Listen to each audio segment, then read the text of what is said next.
चलो, नमस्ते हमारे भाई, कैसे हैं आप सभी लोग।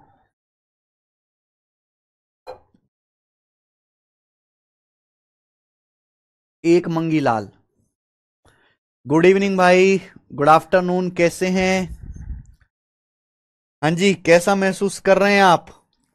तो बच्चों, आज हम अपना ये जो एलिगेशन चैप्टर है ये एंड कर देंगे, समाप्त कर लेंगे, खत्म कर लेंगे मेरे प्यारे भाई। ठीक है, चलो शुरू करें स्टूडेंट हम आज की कहानी। बहुत प्यारी कहानी आज की क्लास की होगी। आज की क्लास में हम डबल एलिगेशन वाले सवालों को भी समझेंगे। डबल एलिगेशन वाले सवाल, ये देखिए, सवाल नंबर है आपके सामने 22। 21 सवाल तक हमने कर लिया है और आज हम क्वेश्चन लेंगे यहां पर 22वां। चलिए बताओ, सवाल नंबर 22 बनाइए। अगला टाइप, इस टाइप के बच्चों हम दो क्वेश्चन करेंगे, ये हैं पैसे बांटने वाले सवाल। देखिए, 50 स्टूडेंट्स के बीच 41 रुपए बांटे गए। वे 50 स्टूडेंट है, उनके बीच 41 रुपीज बांटे गए। अगर हर लड़के को 90 पैसे मिलते हैं और ईच गर्ल को 65 पैसे मिलते हैं, तो लड़कों की संख्या ज्ञात करो, बताओ कितने बॉयज हैं। एलिगेशन से हो जाएगा सवाल। देखिए, टोटल कितने स्टूडेंट है मेरे प्यारे भाई, 50 स्टूडेंट है। कितने स्टूडेंट है मेरे प्यारे बच्चों, 50 स्टूडेंट है। इन 50 स्टूडेंट के बीच 41 रुपए बांटे गए। ठीक है, ईच बॉय को कितने पैसे मिलते, 90 पैसा, यानी कि 90 पैसा पर बॉय। जब हमने पैसे बांटे तो 90 पैसा पर बॉय मिला, हर लड़के को 90 पैसे। ईच गर्ल को, प्रत्येक गर्ल को कितना पैसा मिला, 65 पैसा पर गर्ल। 65 पैसा पर गर्ल। लेकिन जब हम सारे स्टूडेंट की बात करें तो सारे स्टूडेंट के बीच 41 रुपीज बांटे गए। तो भाई 1 रुपए का मतलब होता है 100 पैसा, तो 41 रुपए का मतलब होता है 4100 पैसा। तो सारे ऑल स्टूडेंट्स के बीच 4100 पैसे बांटे गए और स्टूडेंट है कितने, 50। अगर 50 स्टूडेंट के बीच 4100 पैसे बांटे गए तो एक स्टूडेंट को कितने पैसे मिले, जीरो से जीरो कट जाएगा, 5 अट्टे 40, 5 दूनी 10, 82 पैसा पर स्टूडेंट। यानी कि मेरे भाई 82 पैसा पर स्टूडेंट मिला है बच्चे को, हर स्टूडेंट को 82 पैसा मिला है। तो यानी कि मैंने ये एलिगेशन लगा दिया है ना, पैसा पर स्टूडेंट पे 90 पैसा पर बॉय, 65 पैसा पर गर्ल, और ओवरऑल क्या हुआ, 50 बच्चों को, 50 स्टूडेंट को 4100 पैसे बांटे गए। 41 रुपए का मतलब 4100 पैसे होता है, 1 रुपए 100 पैसे, 41 रुपए 4100 पैसे। तो एलिगेशन लगाने से सीधा सीधा स्टूडेंट की संख्या का रेशियो आ जाएगा भाई। 82 में से 65 घटाएंगे तो कितना आ जाएगा मेरे भाई, 17, और 90 में से 82 घटाएंगे तो आ जाएगा 8। ये बॉयज गर्ल्स की संख्या का रेशियो आ गया, यानी कि बॉयज प्लस गर्ल्स है कितने, 17 8 25। टोटल स्टूडेंट है कितने, 17 8 25। 25 की वैल्यू सवाल में 50 है, दुगना। तो आपसे पूछा लड़कों की संख्या बताओ, तो लड़के हैं मेरे भाई 17। 17 की वैल्यू भी दुगुना आएगी, 34। 17 की वैल्यू भी दुगुना आ जाएगी, 34, और ये सवाल का आंसर है, यानी कि 34 लड़के हैं। Option number D. ये बहुत बेसिक सवाल है, एलिगेशन से एक स्टेप में आंसर हो गया। आगे चलते हैं मेरे प्यारे बच्चों। अगला सवाल, सवाल नंबर है आपके सामने 23, इसी टाइप का। एक और सवाल सिक्कों वाला। हम्म, किसी बॉक्स में 25 पैसे और 50 पैसे के दो टाइप के सिक्के हैं। ठीक है, टोटल मनी जो है बॉक्स में 36 रुपीज है, टोटल कॉइन्स 90 हैं। टोटल बॉक्स में जो है मेरे भाई 36 रुपीज है और टोटल नंबर ऑफ कॉइन्स है 90। पूछा अगर कॉइन्स को इंटरचेंज कर दिया जाए, अगर कॉइन्स की संख्या इंटरचेंज कर दी जाए तो टोटल मनी बैग में कितना होगा। अब टोटल मनी बैग में क्या होगा, इसका जवाब दीजिए। बहुत बढ़िया सवाल। देखिए, एक बॉक्स में दो टाइप के सिक्के हैं, एक बॉक्स में दो टाइप के सिक्के, फर्स्ट और सेकंड।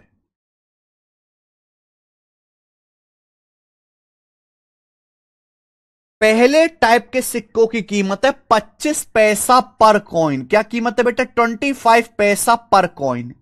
देखो एलिगेशन लगाने से हमेशा बेस वैल्यू का रेशियो आता है। एक बैग में दो टाइप के सिक्के, फर्स्ट और सेकंड, दो टाइप के। पहले टाइप के सिक्कों की कीमत है 25 पैसा पर कॉइन, यानी कि एक कॉइन की वैल्यू 25 पैसे। दूसरे टाइप के सिक्कों की कीमत है 50 पैसा पर कॉइन। अच्छा, बैग में कुल है कितने? 36 रुपए। 36 रुपए का क्या मतलब होता है? एक रुपए का मतलब होता है 100 पैसे। तो 36 रुपए का मतलब 3600 पैसे। तो बैग में कुल 3600 पैसे हैं और सिक्कों की संख्या है कितनी? 90। यानी कि एक सिक्के की कीमत कितनी है? 9 चौक 36, 40 पैसा। 40 पैसा पर कॉइन।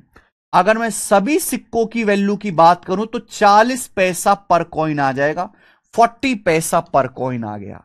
कोई प्रॉब्लम? आप बोलोगे नहीं सर, कोई भी प्रॉब्लम इसमें नहीं है। तो क्या आ गया? सिक्कों की संख्या का रेशियो 50 में से 40 घटाएंगे 10 बार और 40 में से 25 घटाएंगे मेरे प्यारे भाई, ये आ जाएगा आपका 15 बार। यानी कि 2:3। ये 2:3 आ गया। 5 दूनी 10 और 5 ते 15। सिक्कों की संख्या का रेशियो आ गया 2:3, 2:3। यहां तक किसी को कोई समस्या? बताओ।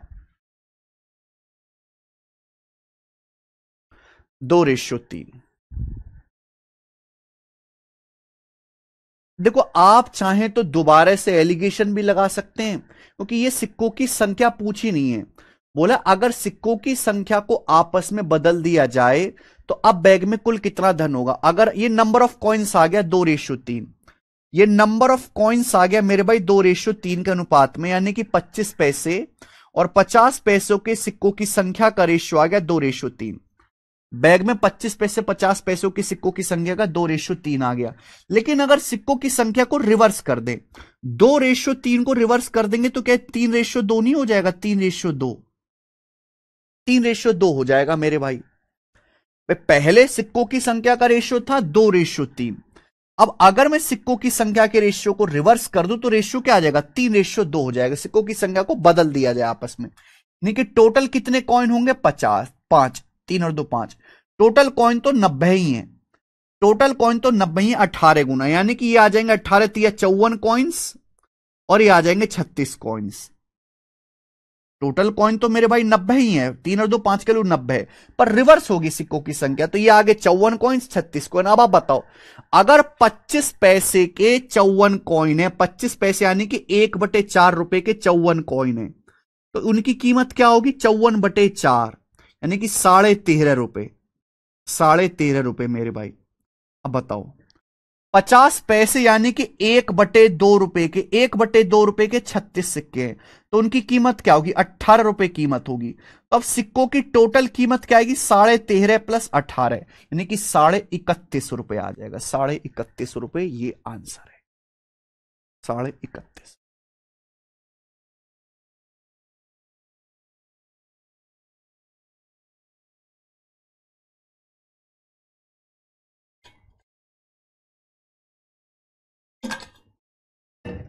समझ में आ गया बच्चे?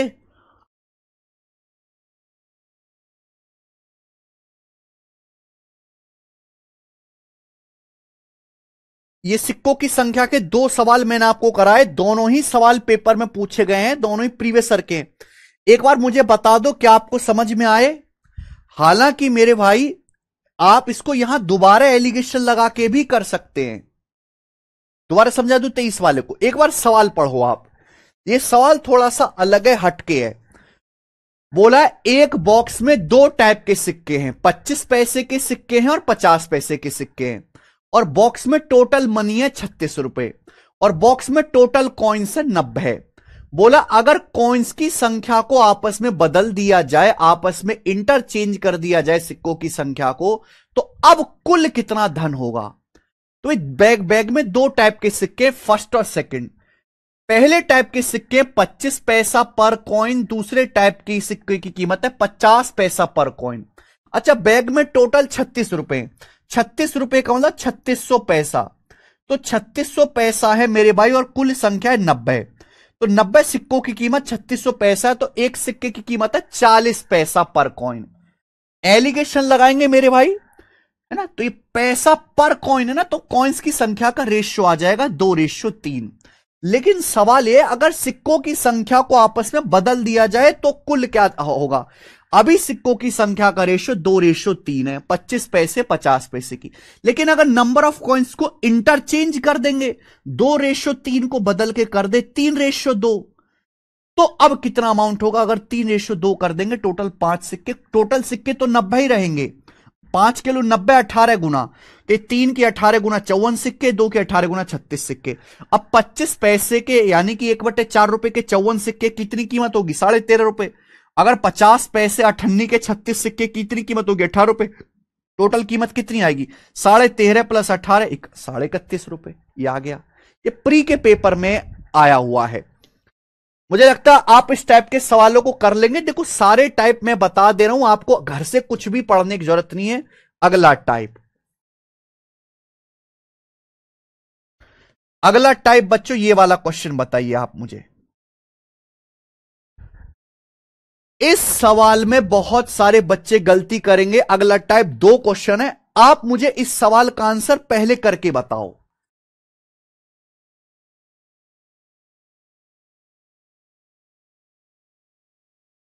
अरे गोरा मीना भाई, कौन क्या भौंक रहा है, तुम्हें इससे क्या मतलब है, तुम्हें पढ़ने पे ध्यान देना चाहिए।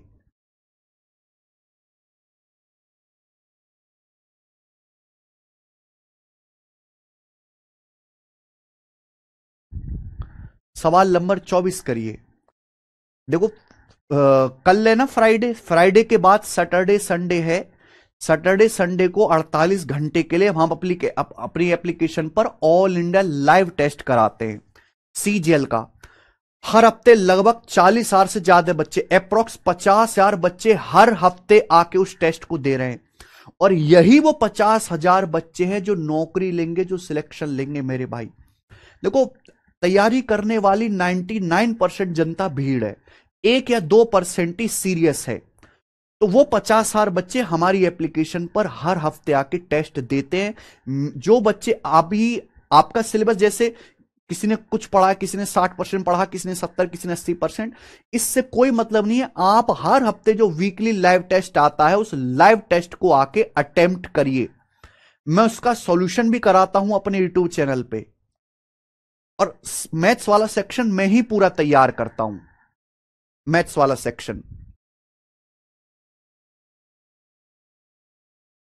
ठीक, पिछली बार आप लोगों ने टेस्ट दिया था, और मैं बहुत डिटेल में, मैं ऑप्शन मेथड भी बताता हूं और बेसिक अप्रोच भी बताता हूं, है ना। जैसे मैंने पिछली बार ये जो है लाइव टेस्ट कराया था, ये देखो ये लाइव टेस्ट मैंने आपको यहां पे सॉल्व कराया है ना। ऑल इंडिया लाइव टेस्ट 5वां करवाया था, 1 घंटे का ये जो है पूरा वीडियो सॉल्यूशन यहां पे पड़ा हुआ है। CGL 2025 all India free live mock test. इसका जो है मैं, जो एक्चुअल एग्जाम है उससे इसका 1.5-2 गुना मैं पेपर का लेवल ऊपर रखता हूं, थोड़ा अच्छे लेवल के सवाल डालता हूं। ठीक है बच्चों, तो हर बच्चा आके जो है इस सवाल को करे, मतलब मॉक टेस्ट को अटेम्प्ट करे। सबसे ज्यादा अटेम्प्ट हैं, सबसे ज्यादा अटेम्प्ट हैं जो हम ऑल इंडिया लाइव टेस्ट कराते हैं हर सैटरडे संडे, तो उसकी क्वालिटी इतनी बढ़िया होती है मेरे दोस्त। आ जाओ। यदि किसी आयत की लंबाई 13% बढ़ जाती है, चौड़ाई 8% कम हो जाती है, तो आयत के परिमाप में प्रतिशत परिवर्तन क्या होगा।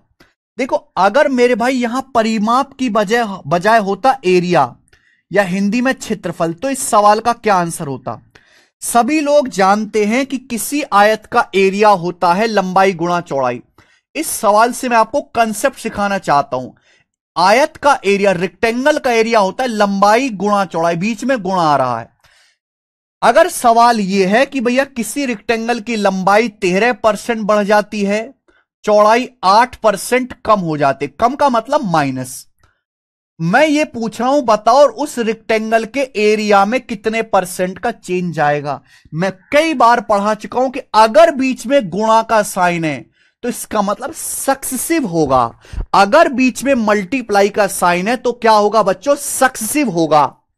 यानी कि एरिया में नेट चेंज कितना आएगा, अगर आप लंबाई 13% बढ़ाओगे, चौड़ाई 8% घटाओगे, तो एरिया में नेट चेंज आएगा 13 और -8 का सक्सेसिव। तो 13 - 8 माइनस 13 गुणा 8/100, ये आ जाएगा मेरे भाई आंसर। 13 - 8 माइनस 13 गुणा 8/100। 13 - 8 5 आ गया, 13 × 104/100 1.04, और 5 में से 1.04 घटाऊंगा तो ये आ गया मेरे भाई 3.96 आएगा, और आंसर पॉजिटिव आया है, यानी कि एरिया 3.96% इंक्रीज हो जाएगा। तो इस सवाल का आंसर आता सी ऑप्शन। क्या हो जाता बच्चे, सवाल का आंसर सी ऑप्शन हो जाता। लेकिन मेरे दोस्त, ये जो सवाल एक्चुअल पेपर का पूछा हुआ है, बड़े बड़े गणितज्ञ मेरे भाई, जिनको सवाल तो करना आता है पर बेसिक बात नहीं पता, वो नहीं कर पाएंगे। जो सवाल है यहां एरिया के बारे में नहीं पूछा गया है, यहां पूछा गया पेरीमीटर के बारे में। रेक्टेंगल का पेरीमीटर समझते हैं, जैसे कि ये आयत होता है मेरे भाई, ये आयत की लंबाई होती है, दोनों लंबाई बराबर, ये चौड़ाई होती है। पेरीमीटर का मतलब होता है चारों ओर की बाउंड्री को ऐड करो, चारों ओर की बाउंड्री। यानी कि जब हम आयत के पेरीमीटर की बात करते, परिमाप की बात, तो आयत का परिमाप होता है चारों ओर की लेंथ को जोड़ो।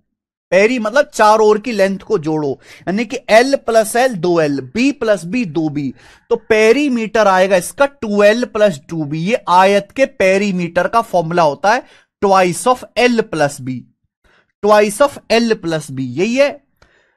देखो, अगर आप आयत की लंबाई चेंज करोगे, चौड़ाई चेंज करोगे, तो पेरीमीटर में भी चेंज आएगा। 2 जो है कांस्टेंट नंबर है, 2 एक कांस्टेंट नंबर, एक फिक्स नंबर है, यानी कि पेरीमीटर डिपेंड किस पे करता है, आयत का परिमाप किस पे डिपेंड करता है, लंबाई प्लस चौड़ाई के सम पे। तो यहां बीच में क्या आ रहा है, प्लस, बीच में प्लस आ रहा है मेरे भाई। और हमने आपको पढ़ा है कि जहां बीच में प्लस आएगा वहां लगेगा डेविएशन या एलिगेशन, जहां बीच में प्लस आएगा। अब आयत की लंबाई 13% बढ़ जाती है, चौड़ाई 8% कम हो जाती है, तो पूछा पेरीमीटर में नेट चेंज क्या आएगा, पेरीमीटर में। तो क्या आप पेरीमीटर में नेट चेंज निकाल सकते हो? इतना कन्फर्म है कि बीच में प्लस आ रहा है तो डेविएशन लगेगा, लेकिन डेविएशन तभी तो लगा पाओगे जब आपको आयत की लंबाई और उस आयत की चौड़ाई की वैल्यू पता हो, या लंबाई चौड़ाई का रेशियो पता हो। जब आपको लंबाई चौड़ाई का रेशियो पता ही नहीं है तो आप डेविएशन लगा ही नहीं पाओगे मेरे भाई। और इस सवाल का आंसर होगा कैन नॉट बी डिटरमाइन, ज्ञात नहीं कर सकते, पेरीमीटर में परसेंटेज चेंज नहीं निकाला जा सकता। यही आंसर था बेटा इसका। 99% बच्चों का सवाल पेपर में गलत। भाई, ना तो आपको ना तो आयत की लंबाई पता है ना चौड़ाई पता है, वो कुछ भी हो सकती है मेरे भाई। तो आयत का पेरीमीटर होगा भी L + B। अब लंबाई आपने 13% बढ़ा दी तो लंबाई में चेंज आएगा 13% ऑफ L, चौड़ाई 8% घटा दी, चौड़ाई में चेंज आएगा ये 8% ऑफ B। ये होगा पेरीमीटर में चेंज। इसकी कैलकुलेशन कर ही नहीं सकते, आप कर ही नहीं सकते कैलकुलेशन। समझ में आया भैया? तो इसलिए मेरे दोस्तों, इस सवाल का आंसर ज्ञात नहीं कर सकते। मुझे लगता है समझ में आ गया होगा। लेकिन अगर सवाल ये आ जाता है, ये मैंने अपनी मर्जी से डाला है क्वेश्चन बना के, बताना।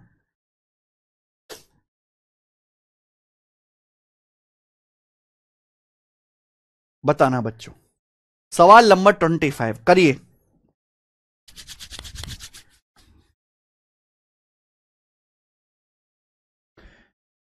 एक रेक्टेंगल की लंबाई और चौड़ाई, यहां देखो रेक्टेंगल की लंबाई चौड़ाई बताया गया। एक आयत की लंबाई और चौड़ाई 66.5 और 39.9 सेंटीमीटर है। आयत की लंबाई में 40% की वृद्धि की जाती है, चौड़ाई में 23% की कमी की जाती है, तो पेरीमीटर में परसेंटेज चेंज क्या होगा? मेरे भाई, मैंने अभी समझाया कि रेक्टेंगल, कोई भी जो आयत होता है उसका पेरीमीटर होता है लंबाई प्लस चौड़ाई का दोगुना, ट्वाइस ऑफ L + B, यानी कि पेरीमीटर लंबाई प्लस चौड़ाई के सम पर डिपेंड करता है। अब आपके पास एक रेक्टेंगल है जिसकी लंबाई है 66.5 सेंटीमीटर, और मेरे भाई इसकी चौड़ाई है 39.9 सेंटीमीटर। तो आप मुझे बताओ रेक्टेंगल की लंबाई और चौड़ाई का रेशियो क्या है। आयत की लंबाई चौड़ाई का रेशियो निकाल सकते हैं, exact value decimal decimal cut जाएगा मेरे भाई। किससे कटेगा?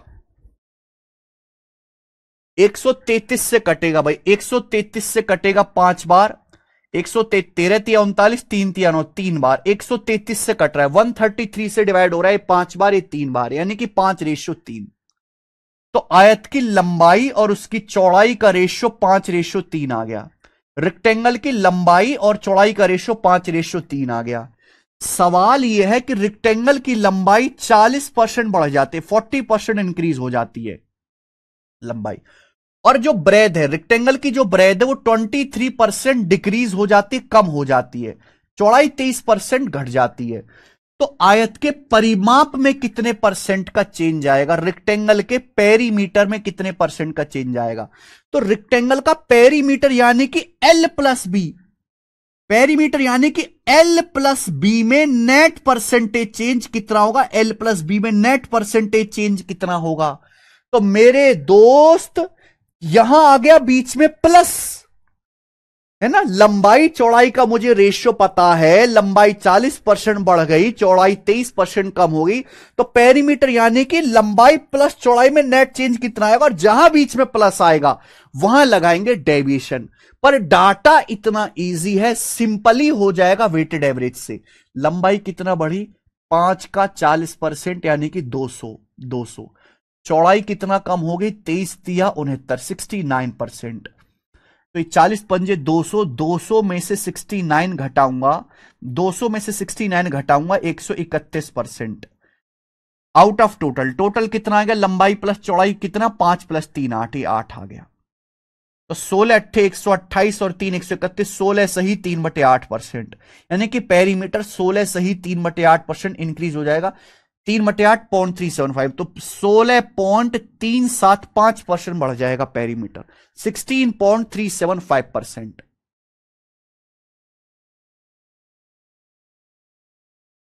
दीपक स्वामी जी सैटरडे को, SI यश जौहर, और वो लास्ट है।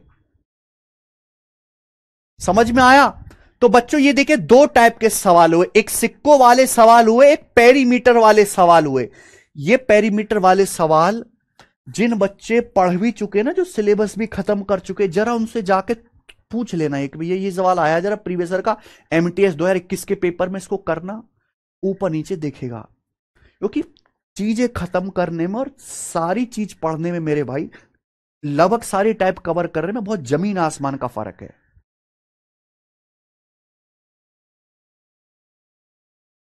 ओके,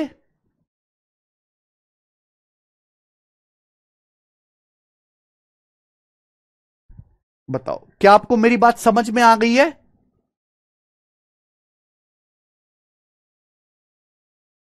दोनों टाइप हो गए। आगे चलेंगे मेरे भाई। 25वां सवाल है आपके सामने यहां पर 26, क्वेश्चन नंबर 26। ये बताइए बच्चे, अगला टाइप,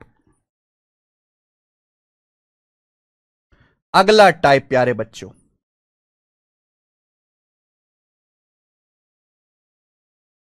तो फिर से सोनाली, फिर से बताने लायक चीज नहीं है बेटा ये, एक बार मैंने ढंग से बताया है। इस सवाल में कमी का मतलब आपने डेविएशन नहीं पढ़ा है।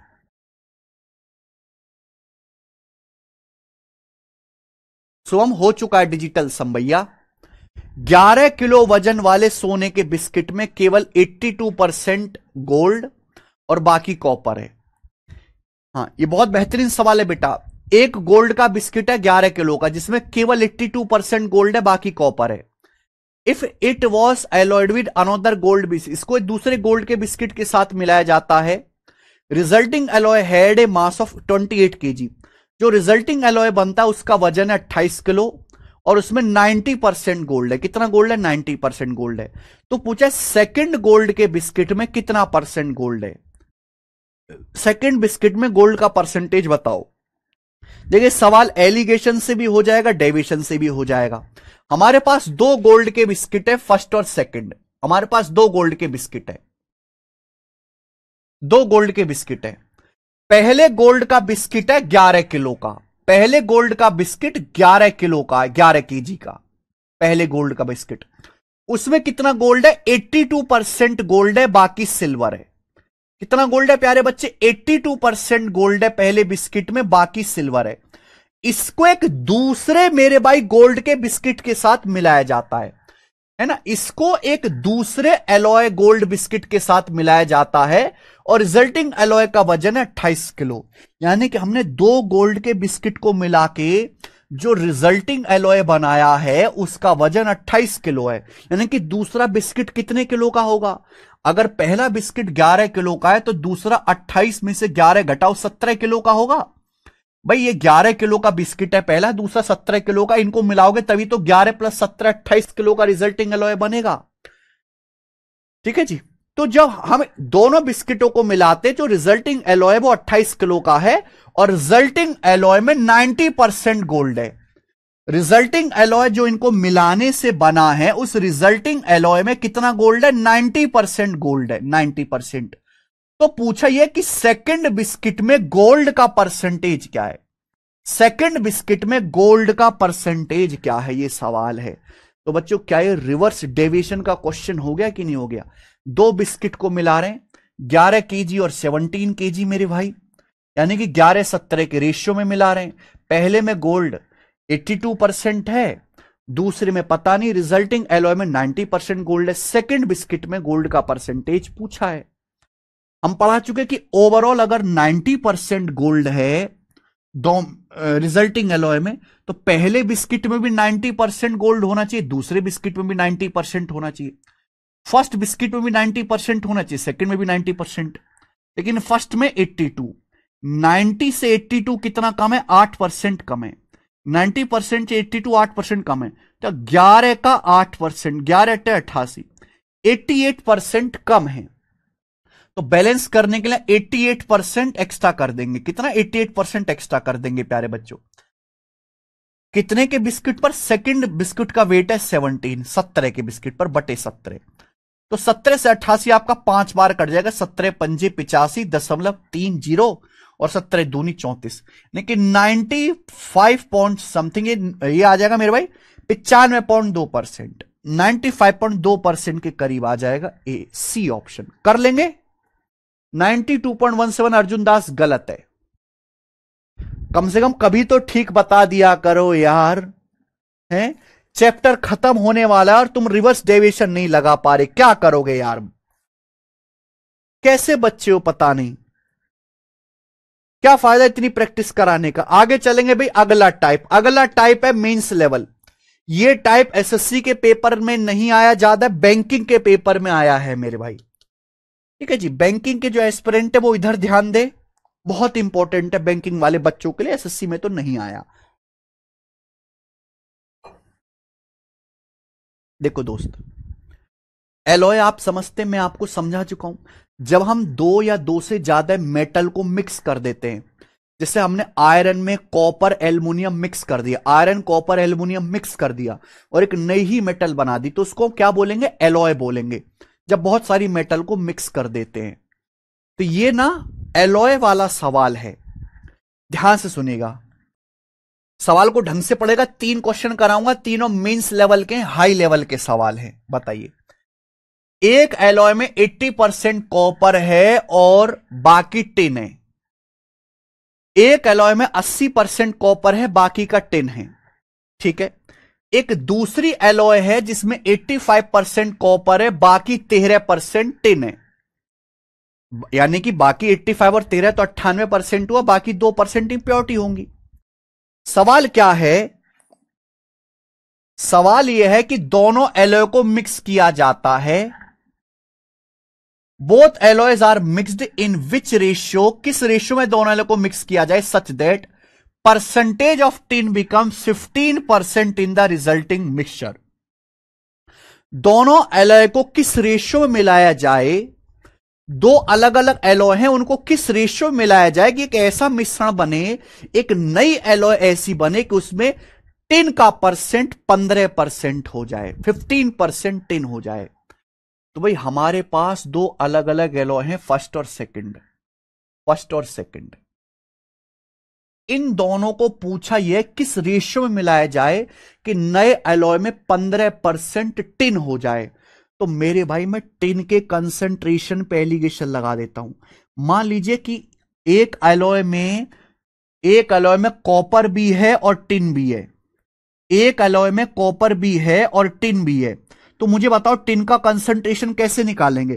कंसंट्रेशन निकालने के लिए पहले नीचे लिखा जाता है टोटल एलॉय, एलॉय की टोटल क्वांटिटी, ऊपर लिखेंगे टिन कितना है और परसेंटेज में गुणा 100%। यानी कि टिन का जो कंसंट्रेशन है वो एलॉय की टोटल क्वांटिटी को ही बेस मान के निकाला जाएगा। हमारे पास पहली एलॉय है जिसमें 80% कॉपर है और बाकी टिन है। अब बताओ 100% होती है, 100% में 80% कॉपर है, तो बाकी 100 में से 80 घटे 20% टिन है। पहली एलॉय में 20% टिन है टोटल मिक्सचर का, टोटल एलॉय का। दूसरी एलॉय में कॉपर 85% है, टिन कितना है 13%, दूसरी एलॉय में 13% टिन है। इन दोनों को किस रेशियो मिलाया जाए कि जो फाइनल मिश्रण बने उसमें टिन 15% हो, टिन का कंसंट्रेशन 15% हो मेरे भाई। तो मैं सीधा टिन के कंसंट्रेशन पे एलिगेशन लगा रहा हूं, तो रेशियो क्या आएगा, एलॉय की टोटल क्वांटिटी का रेशियो आएगा कि दोनों एलॉय को किस रेशियो में मिलाया जाए। बिल्कुल बेसिक। 15 में से 13 घटाएंगे 2 और 20 में से 15 घटाएंगे 5, यानी कि 2-5 के रेशियो में दोनों एलॉय को मिलाना चाहिए। फर्स्ट सेकंड को आंसर है सी। ये आसान लगा होगा सबको,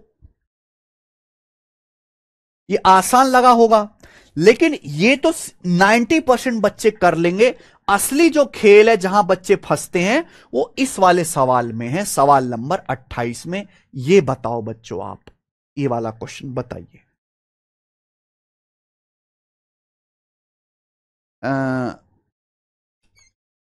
यस शिवांश सिंह, यस, उससे पहले ही यस शिवांश।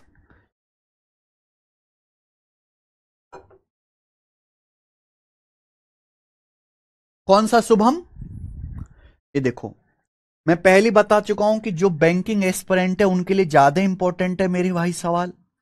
ठीक है, ये बैच केवल एसएससी वाले बच्चे तो पढ़ नहीं रहे, बैंकिंग वाले ही हैं। जरा करके बताओ इस सवाल को। हालांकि सवाल इतना अच्छा है कि एसएससी जब चाहे इस सवाल को उठा के नया सवाल बना सकता है।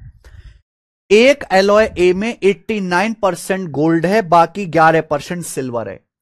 एक एलॉय ए है गोल्ड और सिल्वर की जिसमें 89% गोल्ड है, 11% सिल्वर है। ठीक है। एक सेकंड एलॉय बी है जिसमें गोल्ड और सिल्वर 75% और 9% है, गोल्ड 75%, सिल्वर 9%, बाकी उसमें इंप्योरिटीज है। कि देखो 75%, 9% तो 84% ही हुआ, बाकी 16% भी तो बचा, वो इंप्योरिटी गंदगी है मेरे भाई। दो अलग अलग एलॉय है, उनके बारे में बता दिया। अब देखो, an alloy C is made by mixing alloy and alloy B.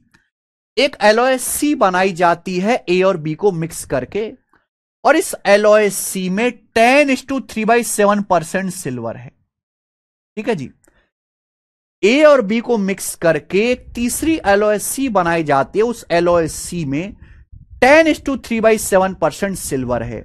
तो आपसे पूछा है बताओ इस एलॉय सी में गोल्ड कितना परसेंट है, गोल्ड कितने परसेंट है एलॉय सी में। बहुत बढ़िया। आप मेरे भाई, हम दो एलॉय को मिला के तीसरी एलॉय सी बना रहे हैं, और उस तीसरी एलॉय में सिल्वर है 10:3/7%। तो आप एलिगेशन लगा के ये पता लगा लो कि इसके लिए दोनों एलॉय ए और एलॉय बी को किस रेशियो में मिलाना पड़ेगा। आप ये पता लगा लो मेरे भाई, दोनों एलॉय ए और बी को किस रेशियो में मिलाना पड़ेगा मेरे दोस्त। देखिए, पहले में हमें यह दिया गया कि ए और बी को मिला के नई एलॉय बनाएगी, नई एलॉय में 10:3/7% सिल्वर है। तो मैं सिल्वर के कंसंट्रेशन पे एलिगेशन लगा लेता हूं, सिल्वर के कंसंट्रेशन पे एलिगेशन लगा लेता हूं, सिल्वर के। बताइए मेरे प्यारे बच्चों, पहली एलॉय में कितना गोल्ड है 89, पहली एलॉय में कितना सिल्वर है 11%, एलॉय ए में कितना सिल्वर है 11%, एलॉय बी में कितना सिल्वर है 9%। ए और बी को मिलाकर थर्ड एलॉय बनाई जाती है, थर्ड एलॉय में कितना सिल्वर है? 10:3/7%। 10:3/7%। बोलो हाँ, यही हो गया। आप बोलोगे हाँ जी सर यही हो गया, तो आप ये पता लगा दोगे अब एलिगेशन लगा के कि ए बी को किस रेशियो में मिलाया गया। 10 सही 3/7 में से 9 घटाओ तो आएगा 1 सही 3/7। 11 में से 10 सही 3/7 घटाओ तो 11 में से 10 घटाऊंगा 1, 1 में से 3/7 घटाऊंगा 4/7, 4/7 ये आएगा बच्चे। हो गया ना भाई? 10 में से 9 घटाओ 1 और ये 3/7 और है। 1 सही 3/7 का मतलब है 7 एकम 7 3 10/7। 7 एकम 7 3 10/7 ये आ गया मेरे भाई। तो देखिए 7 से 7 कट गया और ये भी 2 से कट गया। 2 पंजे 10, 2 दूनी 4, यानी कि 5:2 आ गया। तो मैंने ये पता लगा दिया कि हमें एलॉय ए और एलॉय बी को 5:2 के रेशियो में मिक्स करना है।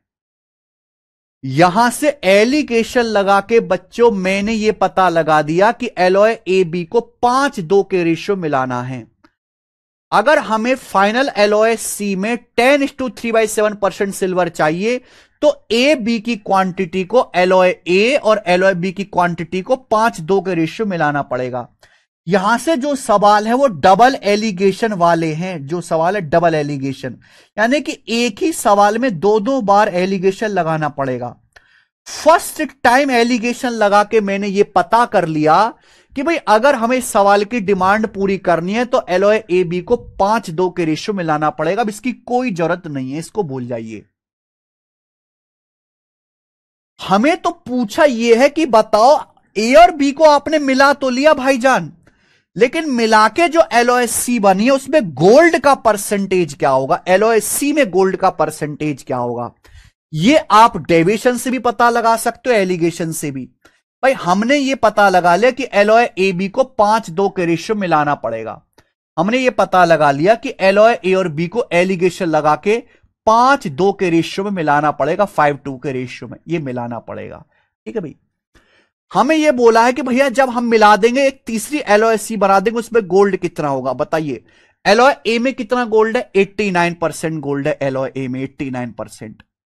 एलॉय बी में कितना गोल्ड है? एलॉय बी में गोल्ड है 75%। हमने ए बी को 5:2 के रेशियो मिलाया। ए बी को मिला के एक नई एलॉय, थर्ड एलॉय बनी है सी। इस सी में कितना गोल्ड होगा बताइए मेरे भाई। समझ में आया? आप बोलोगे हाँ सर। तो 89% को ब्रेक करके लिख दीजिए। 89 को ब्रेक करके लिख दीजिए 75% प्लस 14%। 89% को ब्रेक करके लिख दीजिए। बोले हाँ कि ना? आप बोलोगे सर मैं अच्छी तरीके से समझ गया। अब आप एक बात बताओ, एलॉय ए में 75% गोल्ड है, बी में भी 75% गोल्ड है, तो फाइनल एलॉय में भी 75% गोल्ड होगा। आप बोलोगे यस सर, लेकिन यहां 5 का 14% एक्स्ट्रा हो रहा है। 5 का 14% एक्स्ट्रा हो रहा है, तो बैलेंस करने के लिए केक कटेगा तो सभी में बटेगा, टोटल में डिवाइड हो जाएगा। टोटल कितनी है एलॉय? ए और बी कितना है? 5 और 2 7। टोटल कितनी एलॉय? 5 और 2 7। 7 में डिवाइड कर देंगे बटे 7। 7 से 14 2 बार जाएगा, 5 दूनी 10। तो 75 में 10 जोड़ूंगा 85%। तो 85% आ गया। तो एलओसी में गोल्ड 85% होगा। ये एलिगेशन से भी बता सकते हैं। सर ये रेशियो सिल्वर का है ना प्रवीण कुमार, तुम पागल हो क्या? बैल बुद्धियो गधाओ। हमने सिल्वर के कंसंट्रेशन पे एलिगेशन लगाया। सिल्वर कैसे निकालते हैं? सिल्वर आउट ऑफ टोटल मिश्रण इनटू 100%। सिल्वर का concentration total mixture, total alloy की क्वांटिटी को बेस मान के निकाला जाता है। सिल्वर पे एलिगेशन लगाएंगे, रेशियो टोटल क्वांटिटी का आएगा बेस वैल्यू का। जाके बेसिक पढ़ो दोबारा से। ठीक है, तो देखो बैंकिंग के लेवल जो होता है वो ये होता है मेरे भाई। दो दो बार आपको मेहनत करनी पड़ेगी। एक सवाल और देखेंगे इस पर। ठीक है जी।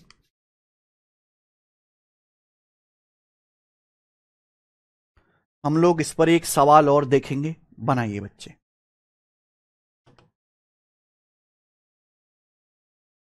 यस, बैंकिंग के पेपर का सवाल है जी ये भी, एसबीआई पीओ 2019 का। करो जरा। आओ भाई जोर आजमाओ सवाल में। देखो भाई, brass is an alloy of copper and zinc.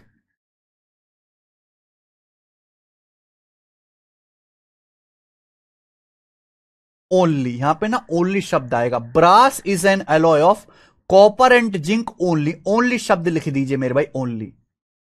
Hindi में क्या लिखा है मेरे भाई? ब्रास को पीतल कहते हैं ना। पीतल एक मिश्र धातु है जो केवल तांबा और जस्ता से मिलकर बना है, जिसमें केवल कॉपर और जिंक है। आगे बढ़ो।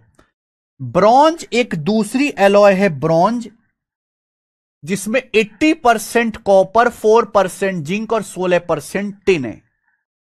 A fused mass of both alloy is made to contain 74% copper, 16% zinc and 10% tin। भाई इन दोनों के कुछ द्रव्यमान को मिक्स किया जाता है आपस में, फ्यूज्ड मास को जो आपस में मिलाया जाता है और मिला के मेरे प्यारे भाई एक एलॉय बनाई जाती है। सवाल पढ़िए। A fused mass of both alloy is made to contain 74% copper, 16% zinc and 10% tin. तो पूछा ब्रास में कॉपर जिंक का रेशियो क्या है? ब्रास में कॉपर और जिंक का रेशियो ज्ञात करें। गजब तगड़ा सवाल है मेरे भाई, एसएससी की औकात से बहुत ज्यादा ऊपर। ठीक है ना, एसएससी तो झंडू है बेटा, नौकरी अच्छी है एसएससी में, पेपर का लेवल घटिया एकदम और लोगों के मुकाबले। देखिए मेरे भाई ध्यान सुनेगा, दो एलॉय हैं ब्रास और ब्रॉन्ज। दो एलॉय हैं ब्रास और ब्रॉन्ज, BRONZ।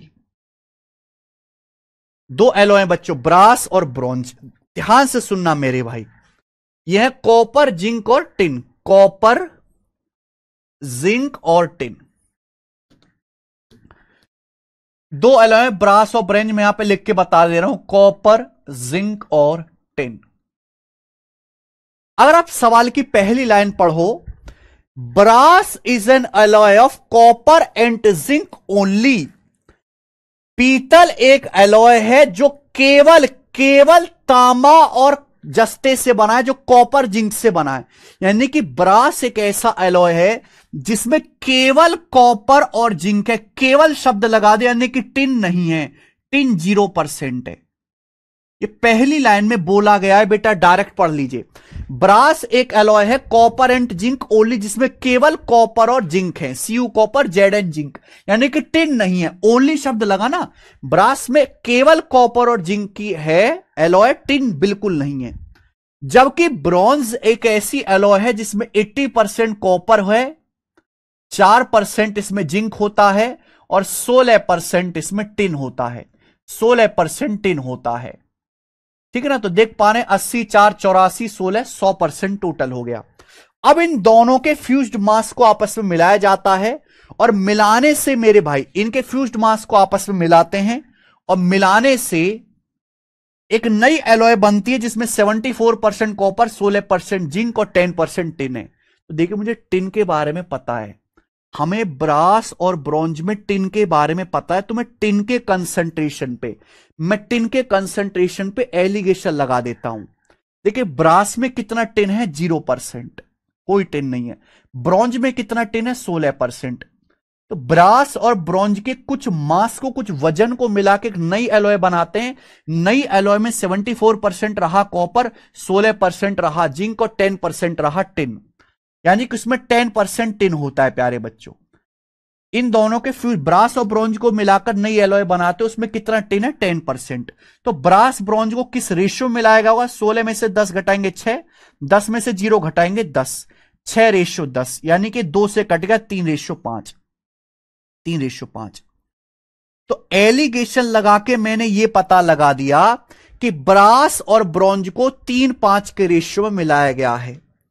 ब्रास ब्रॉन्ज को 3:5 के रेशियो मिलाया गया। मैंने एलिगेशन लगा के यह पता लगा दिया कि भैया ब्रास और ब्रॉन्ज को 3:5 के रेशियो में मिलाया गया है। ब्रास और ब्रॉन्ज को यह मैंने पता लगा दिया एलिगेशन लगा के। अब चाहे दोबारा से देखो, दोबारा से मेहनत करनी पड़ेगी, चाहे एलिगेशन लगा लो चाहे डेविएशन। मैंने टिन के कंसंट्रेशन पे, अरे राक्षसो, टिन का कंसंट्रेशन, टिन पे नहीं लगा, टिन के कंसंट्रेशन पे एलिगेशन लगा है। कंसंट्रेशन समझते हैं, आउट ऑफ टोटल मिश्रण कितना टिन है, तो टिन का कंसंट्रेशन टोटल मिक्सचर को बेस मान के निकाला जाता है। ब्रास और ब्रॉन्ज की क्वांटिटी का रेशियो आएगा, 3:5 के रेशियो में मिलाया गया है। ठीक है भाई, ब्रास और ब्रॉन्ज को 3:5 के रेशियो में मिलाया गया है। लेकिन सवाल में पूछा है ब्रास में, पीतल में कॉपर जिंक का परसेंटेज क्या है, तो चाहे आप कॉपर पे एलिगेशन लगा लो दोबारे से, या जिंक पे, दोनों पे आंसर आ जाएगा। मुझे नहीं पता ब्रास में कितना कॉपर है, मुझे नहीं पता। मुझे पता है ब्रॉन्ज में 80% कॉपर है, मुझे पता है ब्रॉन्ज में 80% कॉपर है। ब्रॉन्ज में जब ब्रास और ब्रॉन्ज को मिलाते हैं तो जो नई एलॉय बनती है, नई एलॉय में 74% कॉपर होता है, 74%। हमें नहीं पता ब्रास में कितना कॉपर है, ब्रॉन्ज में कितना कॉपर है, 80%। जब ब्रास ब्रॉन्ज को मिलाते हैं तो नई एलॉय में 74% कॉपर होता है, थर्ड एलॉय में 74%। और ब्रास ब्रॉन्ज को 3:5 के रेशियो में मिलाया गया। किस रेशियो में मिलाया गया? ब्रास ब्रॉन्ज को 3:5 के रेशियो में मिलाया गया है। तो भैया एलिगेशन से, ये रिवर्स डेविएशन से भी हो जाएगा। ब्रास का नहीं निकाल सकते परसेंटेज क्या है, 80 में से 74 घटाऊंगा 6%, 3 की वैल्यू 6% है, दुगुना, 5 की वैल्यू भी दुगुना आएगी, 10%, 10% आएगा। इस 74 से 80 मीन वैल्यू से बड़ा है, 74 मीन वैल्यू से बड़ा है, तो मीन वैल्यू से छोटा आएगा, कितना छोटा आएगा? 10%। 74 से 10 छोटा आएगा, 64%। यानी कि ब्रास में कितना कॉपर है? 64% कॉपर पे एलिगेशन लगाया है। तो मैंने पता लगा दिया कि ब्रास में 64% कॉपर है, 64%।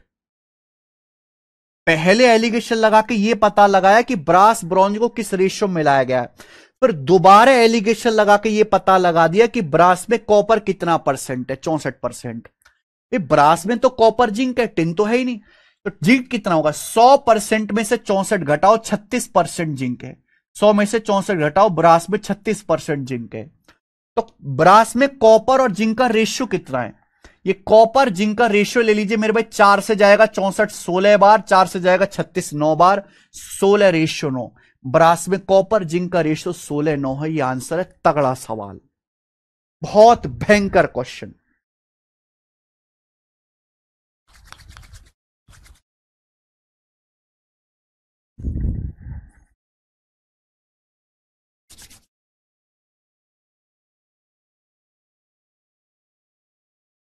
तो ये तो परसेंटेज में कराया हुआ है हमने, as it is, as it is.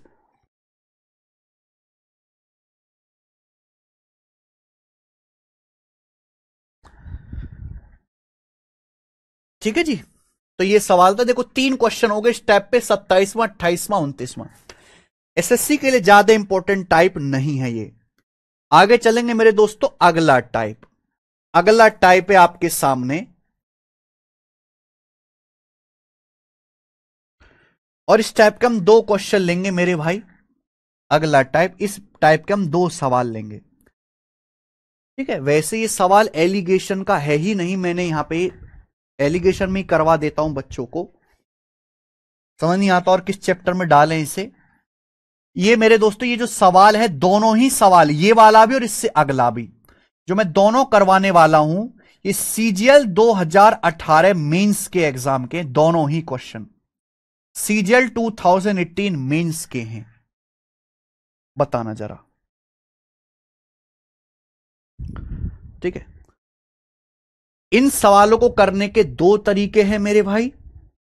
एक तो है लेट करके, और एक है मेरे भाई सिंपल अप्रोच। मैं दोनों बताऊंगा, दोनों सवाल दोनों तरीकों से बता दूंगा। इन्हें स्कूल, पहले आप सवाल पढ़ो, सवाल पढ़ना ही अपने आप में जंग है कि सवाल कहना क्या चाह रहा है। मेंस के क्वेश्चन है। In a school 4/9 of number of student are girls and the rest are boys. एक स्कूल में टोटल स्टूडेंट का 4/9 गर्ल्स हैं, बाकी बॉयज हैं। यानी कि मान लीजिए कि अगर स्कूल में टोटल 9 स्टूडेंट हैं, अगर स्कूल में टोटल 9 स्टूडेंट है मेरे भाई, तो सवाल ये कहा गया है कि 4/9 गर्ल्स है। अगर टोटल 9 है तो 9 का 4/9 क्या होता है? 4। अगर टोटल 9 स्टूडेंट है तो 9 में से 4 आपकी गर्ल्स है, तो 9 में से 4 घटाइए, बाकी 5 बॉयज हैं। यानी कि बॉयज और गर्ल्स की संख्या का रेशियो है। ये बॉयज और गर्ल्स की संख्या का रेशियो है।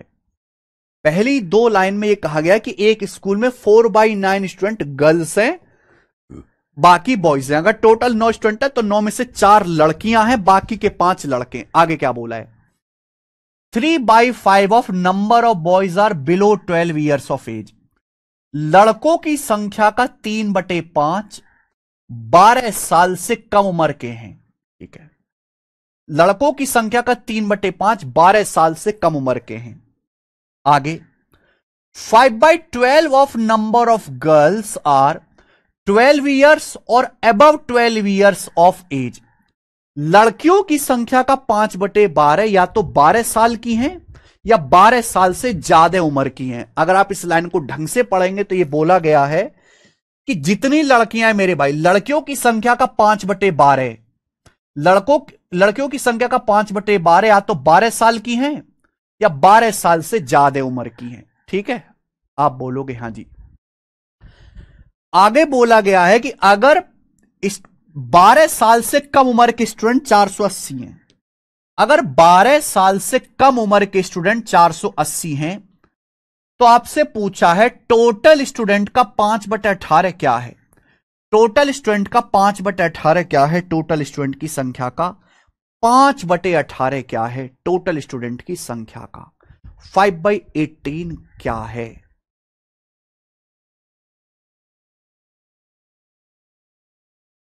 बताओ मेरे भाई। सवाल में यह दिया है कि 12 साल से कम उम्र के, यह लाइन सबसे खास है, यह लाइन कि 12 साल से कम उम्र के 480 स्टूडेंट हैं। बिलो 12 साल, 12 साल से कम उम्र के 480 स्टूडेंट है। तो हमें ध्यान देना है भाई, ये क्लास एक स्कूल में बॉयज गर्ल्स की संख्या का टोटल रेशियो है। सवाल में दिया है 12 साल से कम उम्र के बच्चों की संख्या। तो आप ये पता लगाओ कि 12 साल से कम उम्र के बच्चे हैं कितने? 12 साल से कम उम्र के, बिलो 12 ईयर्स। अगर आप ध्यान से देखेंगे तो पहली लाइन में बोला गया है बॉयज का 3/5 12 साल से कम उम्र के, बॉयज का 3/5, लड़कों की संख्या का 3/5 12 साल से कम उम्र के, लड़कों की संख्या का 3/5। लेकिन प्रॉब्लम है लड़कियों की संख्या में। बोला है लड़कियों की संख्या का 5/12 या तो 12 साल की हैं या 12 साल से बड़ी उम्र की हैं। देखो 5/12 गर्ल्स, 5/12 गर्ल्स या तो ऐसी हैं जिनकी उम्र 12 साल के बराबर है या 12 साल से ज्यादा है। ये बोला ना, लड़कियों की संख्या का 5/12 12 साल या 12 साल से ज्यादा उम्र की है। यानी कि 5/12 गर्ल्स ऐसी है जिनकी उम्र या तो एग्जैक्ट 12 साल है या 12 साल से ज्यादा है। लेकिन हमें चाहिए 12 साल से कम उम्र के बच्चे, कि सवाल में उसी के बारे में बताया कि 12 साल से कम उम्र के स्टूडेंट 480 हैं। तो 5/12 गर्ल्स, टोटल का 5/12 गर्ल्स 12 साल से ज्यादा उम्र की हैं। तो 12 साल से कम उम्र की लड़कियां कितनी होंगी? एक में से घटाना पड़ेगा, टोटल 1 होता है। 1 में से 5/12 माइनस करेंगे 7/12। 5/12 गर्ल्स या तो 12 साल की हैं, उससे ज्यादा उम्र की है। 1 में से माइनस करेंगे तो 7/12 लड़कियां ऐसी हैं, 7/12 जो या तो मेरे दोस्तों 12 साल से छोटी उम्र की हैं। 7/12 लड़कियां ऐसी होंगी, ये घटा के निकालना पड़ेगा, यहां बच्चे गलती कर देंगे। 5/12 लड़कियां जो 12 साल से ज्यादा उम्र की हैं, तो बाकी 7/12 लड़कियां 12 साल से छोटी उम्र की होंगी।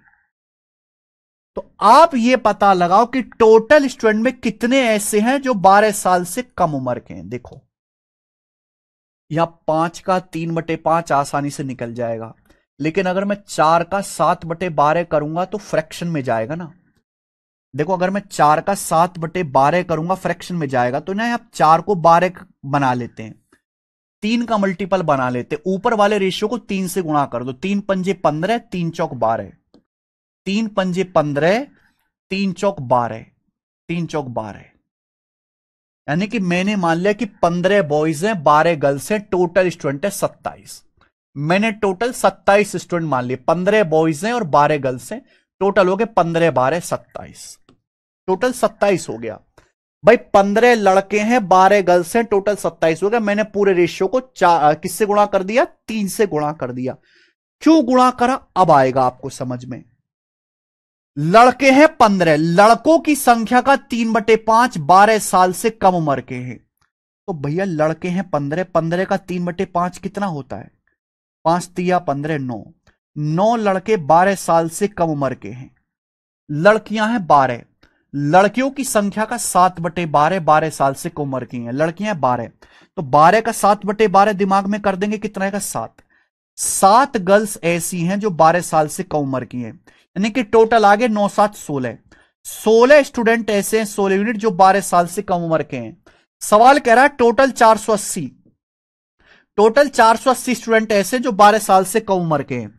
तो 16 की वैल्यू 480 आ गई, 30 गुना, 30 गुना आ गई। तो टोटल स्टूडेंट भी 27 का 30 गुना आ गया, 810।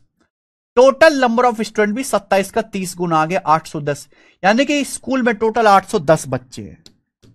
स्कूल में कुल 810 बच्चे हैं। आप बोलोगे हां जी सर, ठीक है जी, लेकिन यह भी नहीं पूछा, पूछा है कुल स्टूडेंट की संख्या का 5/18। स्कूल में कुल 810 बच्चे, कुल स्टूडेंट की संख्या का 5/18 आपको बताना है। तो आएगा 9 दूनी 18 और 9 नाम 81, और 2 से 90 जाएगा जी 45 बार, यानी कि 45 पंजे 225। तो 225 इस सवाल का आंसर आ गया। कुल स्टूडेंट की संख्या का 5/18 225 होगा, सी ऑप्शन। और यह तरीका है पहला करने का, अच्छा तरीका।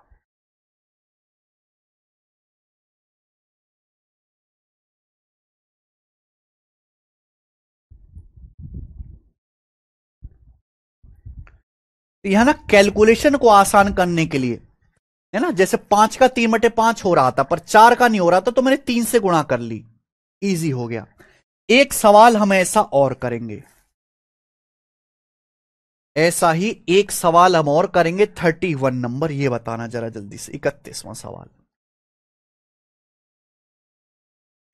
सेम क्वेश्चन सीजीएल 2018 मेंस में आया। सीजीएल के मेंस में कभी कभी एसएससी में भी अच्छे सवाल आते हैं। एक्चुअली बैंकिंग के सवालों का लाइट वर्जन है, बैंकिंग से इंस्पायर होकर सवाल बनाया है। सवाल पढ़ो। 2/3 of number of employ of a company are males and rest are female. एक कंपनी में 2/3 एम्प्लॉय मेल है, पुरुष है, और बाकी जो है फीमेल है। ठीक है, आगे सवाल में क्या बोला गया है?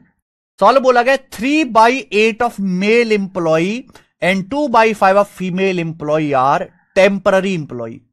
मेल एम्प्लॉय का 3/8, फीमेल एम्प्लॉय का 2/5 टेम्पररी है।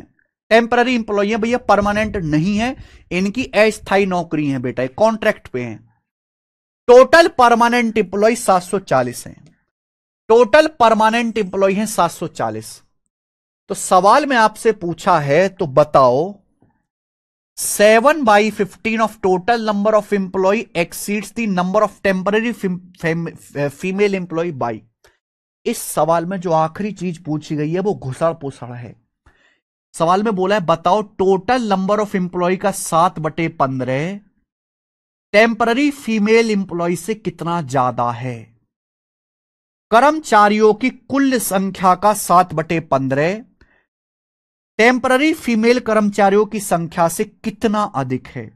यानी कि इस सवाल को सॉल्व करने के लिए आपको हर एक चीज क्लियर पता होनी चाहिए कि मेल कितने हैं, फीमेल कितने हैं, टेम्पररी कितने हैं, परमानेंट कितने हैं।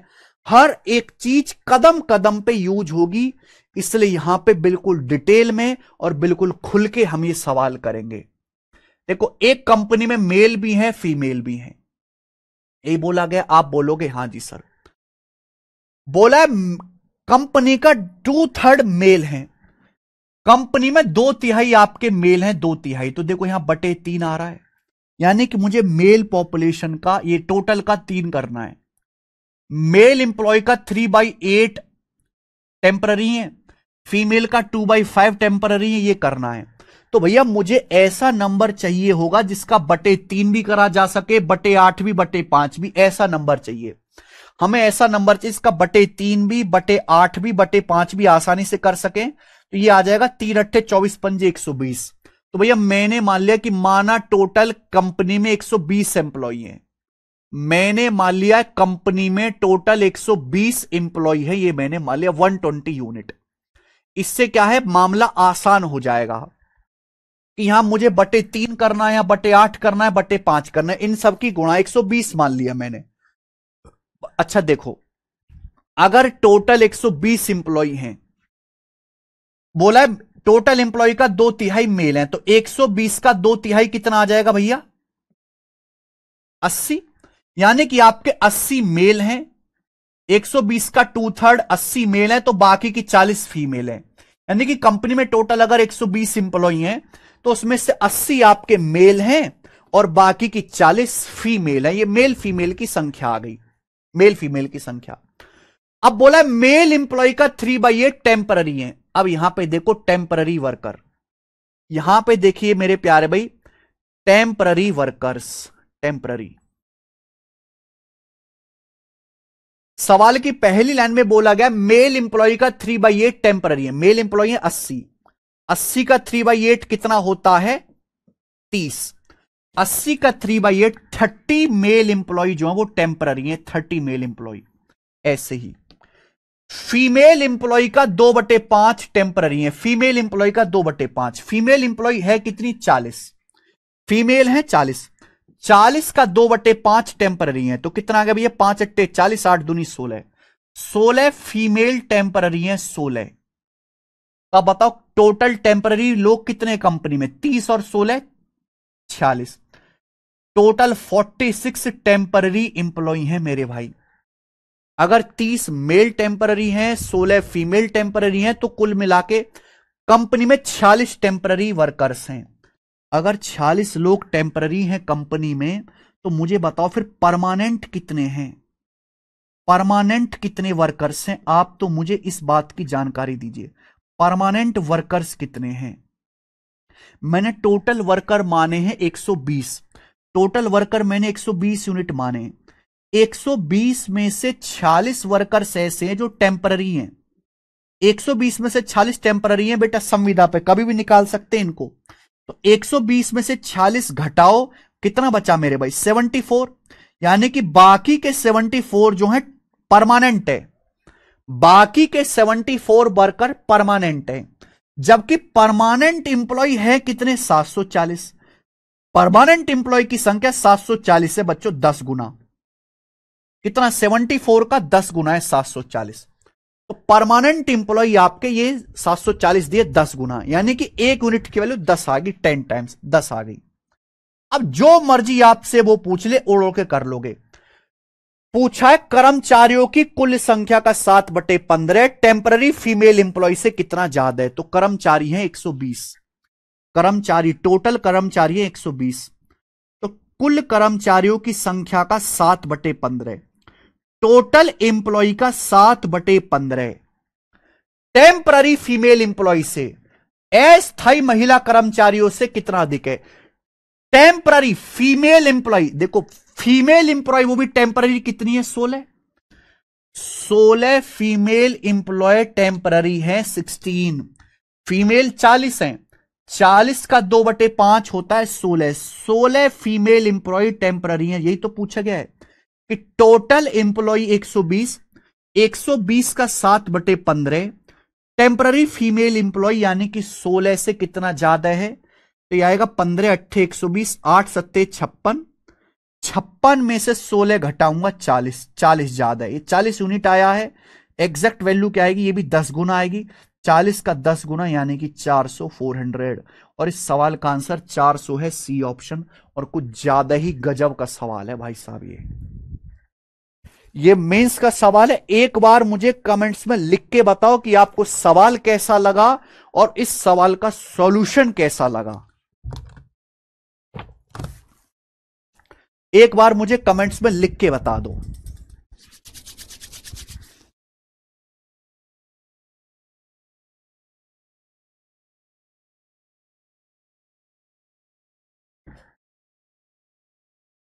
केशव, देखना ये ज्योमेट्री की पहली शीट नहीं डलेगा किसी बैच में।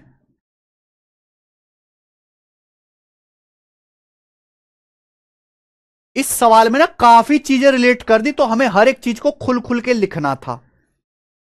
पहला वाला सवाल में इतना ज्यादा भसड़ नहीं थी, ये बेसिक था, लेकिन इस सवाल में हर चीज चाहिए थी, तो इसलिए मैंने खुल खुल के बता। आगे से ऐसा सवाल आएगा तो ऐसे ही करिएगा, ठीक है। दोनों ही मेंस के सवाल थे, ज्यादा लोगों से नहीं हुआ होगा ये पहली बारी पेपर में।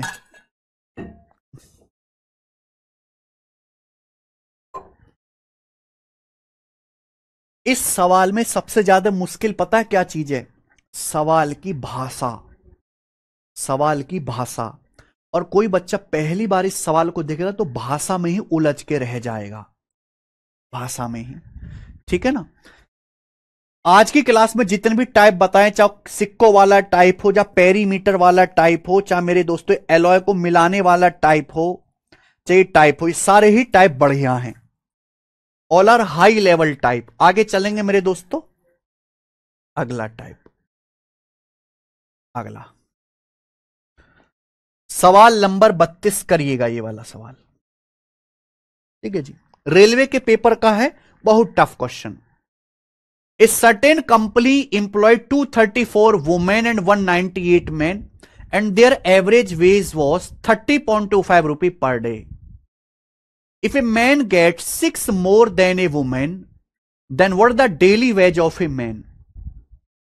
बहुत बढ़िया सवाल है, देखते हैं इस सवाल को कितने बच्चे कर पाएंगे। एलिगेशन से ही जल्दी होगा। एक कंपनी में मेरे भाई, एक कंपनी में वुमेन भी हैं और मैन भी हैं। डब्ल्यू मतलब वुमेन, एम मतलब मैन। बोला एक कंपनी में 234 वुमेन हैं और 198 मैन हैं। एक कंपनी में 234 तो औरतें हैं और 198 महिलाएं हैं, 198 महिलाएं, सॉरी मैन है, 198 मैन है। एक कंपनी में 234 वुमेन है और 198 मैन को रोजगार दिया गया है। तो क्या आप वुमेन और मैन की संख्या का रेशियो निकाल लोगे? 4 3 7 2 9, ये भी 9, 18 से कटेगा, 18 कम 18 और 5 18 3 54 और 18 कम 18 और 18 कम 18 11 आएगा, 13 रेशियो 11। यानी कंपनी में वुमेन और मैन को रोजगार दिया गया 13-11 के रेशियो में। वुमेन इंप्लॉय और मैन इंप्लॉय, फीमेल इंप्लॉय और मेल इंप्लॉय का रेशियो 13-11 है। देखो अगर आप एवरेज वेज पे एलिगेशन लगाओगे तो लोगों की संख्या का रेशियो आएगा। इनका जो एवरेज वेज है, their average wage was 30.25 rupee per day. Women और मैन का मिलाकर जो एवरेज वेज है 30.25 रुपीज पर डे, यानी कि वुमेन और मैन को पर डे 30.25 रुपए की मजदूरी की जाती, वुमेन और मैन को मिलाकर। If a man got 6 rupee more than A women, अगर एक आदमी को एक महिला से 6 रुपए पर डे ज्यादा मिलता है, अगर एक आदमी को, एक पुरुष को एक महिला से 6 रुपए पर डे ज्यादा मिलता है, 6 रुपए पर डे, तो आपसे पूछा है डेली वेज ऑफ मैन, एक आदमी की डेली की कमाई क्या है? तो यहां हम लगाएंगे मेरे भाई, ये एलिगेशन लग रहा है डेली वेज पर पर्सन, डेली वेज पर पर्सन। मेरे दोस्तों ये वुमेन और मैन सारे इंप्लॉय का मिलाकर एवरेज वेज है। मैन का जो एवरेज कमाई है, मैन की जो दिन की कमाई है, एक महिला से 6 रुपए पर डे ज्यादा है, ठीक है जी। वुमेन मैन की संख्या का रेशो 13:11 है। बताओ कैसे करेंगे जी ये सवाल? मेरे भाई अगर आपने एलिगेशन की पहली क्लास पढ़ी है, ये बहुत हाई लेवल का सवाल है, बहुत ज्यादा हाई लेवल का। अगर आपने एलिगेशन की पहली क्लास पढ़ी है तो मैंने पहली क्लास में सिखाया था कि इन दोनों का डिफरेंसी, वुमेन और मैन की वैल्यू का डिफरेंसी 13:11 के रेशियो में ब्रेक होता है। याद है कि भूल गए? आपको अगर याद हो तो मैंने पढ़ाया वुमेन और मैन का डिफरेंस ही 13:11 के रेशियो में ब्रेक होता है, याद है? पहली क्लास जहां एलिगेशन का मैंने आपको यूज करना सिखाया था कि कैसे यूज करना, इन दोनों का डिफरेंस ही इस रेशियो में ब्रेक होता है। यहां डिफरेंस डायरेक्ट दिया है कि एक आदमी एक औरत से पर डे 6 रुपए ज्यादा कमाता है, यानी कि वुमेन की और एक मैन की, एक औरत की एक आदमी की पर डे की कमाई का डिफरेंस 6 रुपए है। तो यही 6 रुपए 13-11 के रेशियो में ब्रेक होगा। भाई 13-11 कितना है टोटल? 24। 13-11 हो रहा है 24। 24 की वैल्यू 6 रुपए यानी कि बटे 4 है ना। कितना आ जाएगा? बटे 4। 24 को बटे 4 करा 6 आएगा। क्लियर है? आप बोलोगे हाँ जी सर। तो अभी 13 का बटे 4 होगा। 13 का बट्टे 4 क्या आएगा? 3.25 रुपी। 13 को 4 से भाग देंगे मेरे भाई, 4 तिया 12, 1/4 0.25। 11 को 4 से भाग देंगे, 11 को 4 से भाग देंगे तो कितना आएगा? 11/4 क्या आएगा? 4 दूनी 8 और 3/4 0.275। ये आ गया मेरे भाई। 13-11 24 किलो 6 रुपए बट्टे 4, 24/4 6 होता है। 13 का बट्टे 4 3.25, 11 का बट्टे 4 2.75। अब एक बात बताओ, इसे कहते हैं मीन वैल्यू।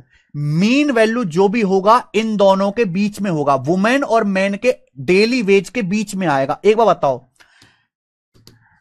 आदमी की कमाई औरत से ज्यादा, यानी कि आदमी की वैल्यू बड़ी होगी, आदमी की कमाई ज्यादा होगी, औरत की कमाई कम होगी। आदमी की कमाई औरत से पर डे 6 रुपए ज्यादा है, आदमी की कमाई कम ज्यादा होगी, औरत की कम होगी, यानी कि आदमी की कमाई मीन वैल्यू से ज्यादा होगी। आदमी की जो वैल्यू है, मैन की जो वैल्यू मीन वैल्यू से ज्यादा होगा। कितना ज्यादा होगा? 3.25। डिफरेंस 3.25 आना चाहिए। तो 30.25 से 3.25 ज्यादा है। 30.25 से 3.25 ज्यादा है। 30 और 3 33 और 0.25 यानी कि 33.5 रुपए। तो एक मैन का जो पर डे वेज है 33.5 रुपए पर पर्सन है। ए ऑप्शन आंसर है। भयंकर लेवल का सवाल आ गया बेटा, भयंकर लेवल का। अगर आपसे पूछा जाए कि एक औरत का डेली वेज क्या है, औरत के बारे में पूछा जाए, तो भाई औरत की कमाई मीन वैल्यू से कम होगी, क्योंकि इन दोनों के बीच में ही मीन वैल्यू होता है। 30.25 से 2.75 कम होगा, है ना। तो 0.25 में से 0.75 घटाएंगे 0.5 और 29 में से 2 घटाएंगे 27, 27.5 रुपए। 27.5 रुपए पर डे औरत की कमाई होगी। यह आंसर है। तगड़ा सवाल। Next month Sonu. खत्म। ठीक है जी। अच्छा सवाल था। जिन बच्चों ने बेसिक क्लास देखी है वही कर पाएंगे। चलो पहले एक और कर लेते हैं ऐसा, पहले एक और सवाल कर लेते हैं ऐसा। ये बताइए, सवाल नंबर 34वां, एक और बिल्कुल ऐसा ही सवाल करेंगे।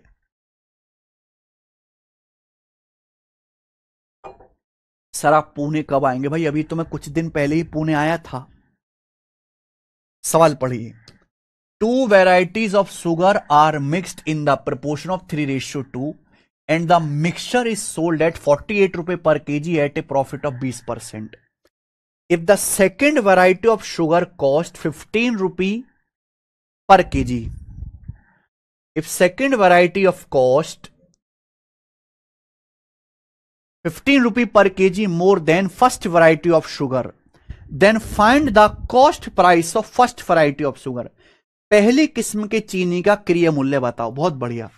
देखो भाई, हम दो टाइप की चीनी को मिक्स करते हैं, फर्स्ट और सेकंड। हम दो टाइप की चीनी को मिक्स करते हैं मेरे भाई, फर्स्ट और सेकंड। ये फर्स्ट है और ये सेकंड है। ठीक है बच्चों, हम दो टाइप की चीनी को मिक्स करते हैं 3:2 के अनुपात में। हम दो टाइप की चीनी को 3:2 के रेशियो में मिक्स करते हैं। ठीक है जी। मिक्स करने के बाद मिक्सचर को 48 रुपए पर केजी पर बेचने से 20% का लाभ होता है। ये मिक्सचर का सेलिंग प्राइस है। ये मिक्सचर का सेलिंग प्राइस है। तो हमने दो टाइप की चीनी को मिला के 48 रुपए पर केजी में बेचा, 20% का प्रॉफिट हो। तो मिक्सचर का सीपी निकालो ना मेरे भाई। आप 48 रुपए पर केजी में बेचते हो, 20% का प्रॉफिट होता है। सीपी होता है 100%। 100% पे 20% का प्रॉफिट हो, ये 120% की वैल्यू है। 100% की वैल्यू निकालेंगे, 0 से 0, 12 चौक 48, यानी कि मेरे भाई 40 रुपए पर केजी। तो मिक्सचर का जो सीपी है, हमने दो टाइप की चीनी को मिलाया, मिक्सचर का सीपी है 40 रुपए पर केजी, 40 रुपए पर केजी आएगा मेरे भाई। मिक्सचर का सीपी 40 रुपए पर केजी। बोलो हाँ। बोला सेकंड वैरायटी की चीनी का कॉस्ट पहली वैरायटी से ₹15 पर केजी ज्यादा है। सेकंड वैरायटी का जो कॉस्ट है पहली वैरायटी के कॉस्ट से ₹15 पर केजी ज्यादा है। ठीक है ना, यानी कि सेकंड वाली चीनी महंगी है, पहली वाली सस्ती है। तो पहली किस्म के चीनी का प्राइस क्या होगा, यानी कि फर्स्ट और सेकंड टाइप की चीनी के प्राइस का डिफरेंस दिया हुआ है। ये डिफरेंस ही तो है दोनों टाइप की चीनी के प्राइस का। सेकंड टाइप के चीनी के प्राइस फर्स्ट टाइप की चीनी से ₹15 पर केजी ज्यादा है। और मैंने आपको सिखाया बेसिक क्लास में कि इन दोनों का जो डिफरेंस है वही 3-2 के रेशियो में ब्रेक होगा। तो 15 को 3-2 के रेशियो में ब्रेक करेंगे, टोटल हो रहा है 5। 5 की वैल्यू है 15, यानी कि 3 गुना। तो 3 की वैल्यू भी 3 गुना आएगी 9, और 2 की वैल्यू भी 3 गुना आएगी 6। ठीक है, तो ₹15 पर केजी को 15 को 3 और 2 में ब्रेक कर लिया, 9 और 6 मेरे भाई ये ब्रेक करते हैं। ये है मीन वैल्यू। मीन वैल्यू जो होगा 40 का मान इन दोनों के बीच में होगा। एक बार बताओ, फर्स्ट टाइप की शुगर सस्ती है, सेकंड टाइप की महंगी है, तो फर्स्ट टाइप की शुगर का प्राइस सस्ती है, मीन वैल्यू से कम आएगा, 40 से कम आएगा। कितना कम आएगा, 6। 40 में से 6 घटा देंगे, 34। फर्स्ट वैरायटी की शुगर का प्राइस है ₹34 पर केजी। आंसर आ गया। सेकंड टाइप की शुगर का प्राइस पूछेगा तो महंगी होगी, 40 से महंगी होगी, कितना, 9 ज्यादा, 40 से 9 ज्यादा होगा 49 रुपए पर केजी। लेकिन आपसे फर्स्ट वैरायटी का पूछा तो ₹34 पर केजी आंसर है। एलिगेशन से बिना इक्वेशन बनाए आंसर आ जाता है इस सवाल का। यह फायदा है एलिगेशन से करने का इस सवाल को। यह बताइए एक और मेरे भाई हाई फाई क्वेश्चन,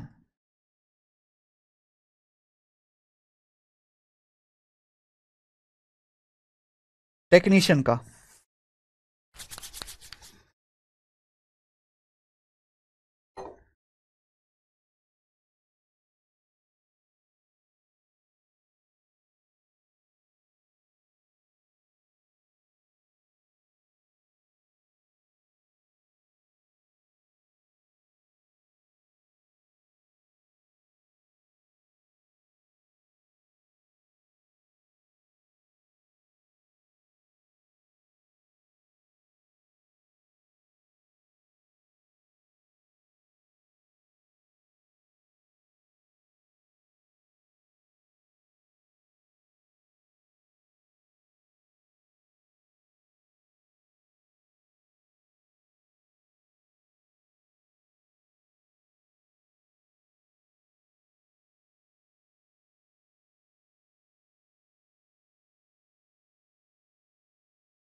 देखो बहुत बढ़िया सवाल है ये, है ना।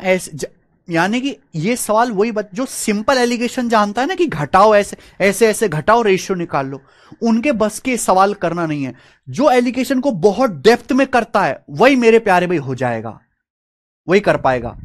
Average height of girls in A group is 154 centimetre and average height of boys in the group is 3 centimetre more than average height of all the boys and girls in the group. देख पा रहे हैं,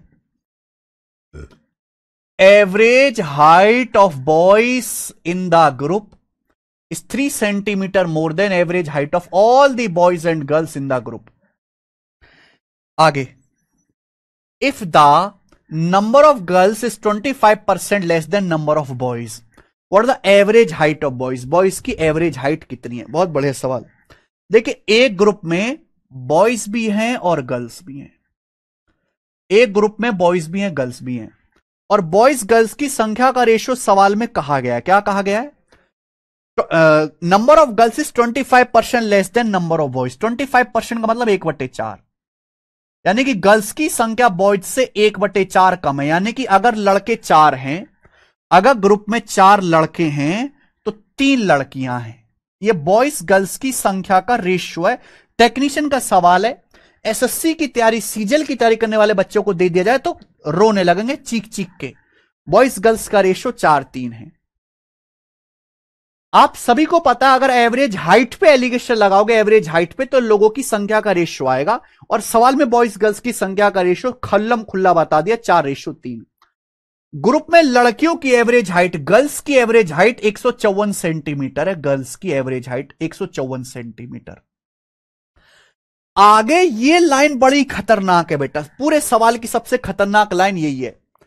average height of boys in the group is 3 centimetre more than average height of all the boys and girls in the group. यानी कि boys की जो average height है, boys की जो एवरेज हाइट है वो पूरे ग्रुप यानी कि पूरे बॉयज और गर्ल्स की एवरेज हाइट से 3 सेंटीमीटर ज्यादा है।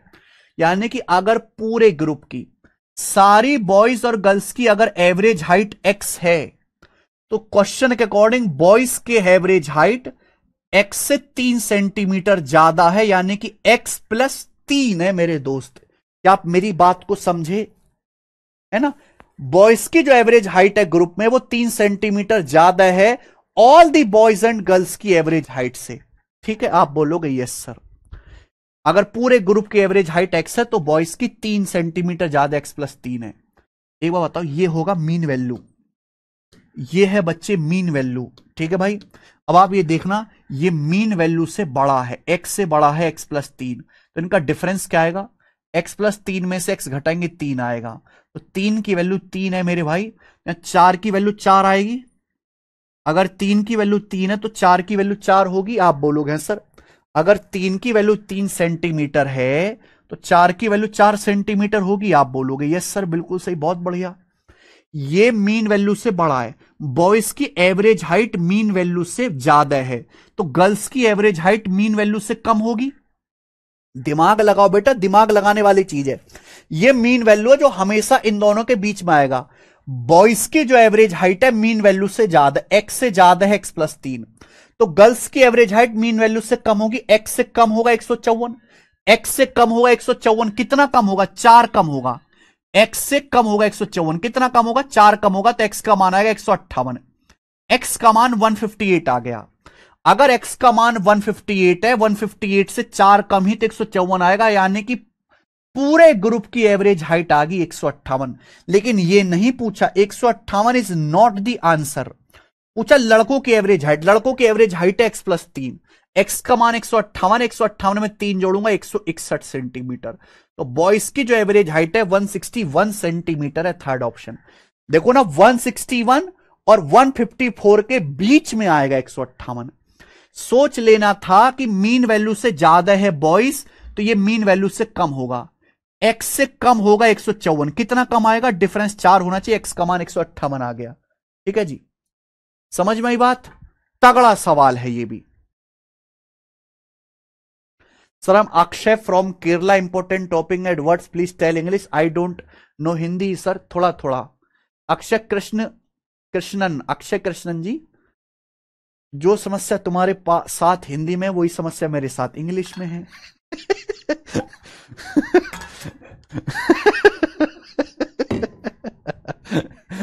आई आल्सो नो इंग्लिश, थोड़ा थोड़ा।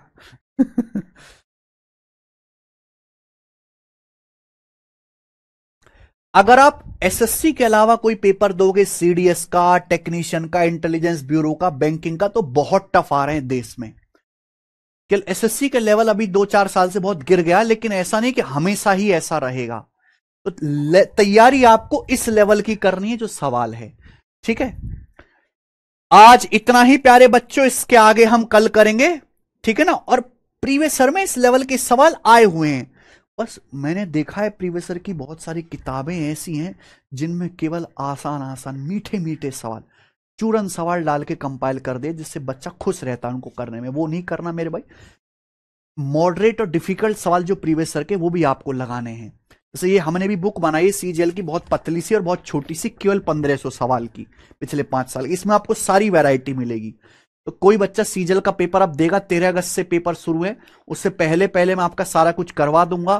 तो ये बुक आप मंगा लीजिए अगर उसने प्रीवियसर के क्वेश्चन नहीं लगाए हैं, प्रीवियसर के क्वेश्चन नहीं लगाए मेरे भाई। ठीक है ना, पतली सी है, फ्लिपकार्ट पे मिल जाएगी। शुभम, ये सवाल परसेंटेज की सेकंड शीट में हो चुका है डेविएशन में। ओके, चलो आज इतना ही, बाकी कल बाय।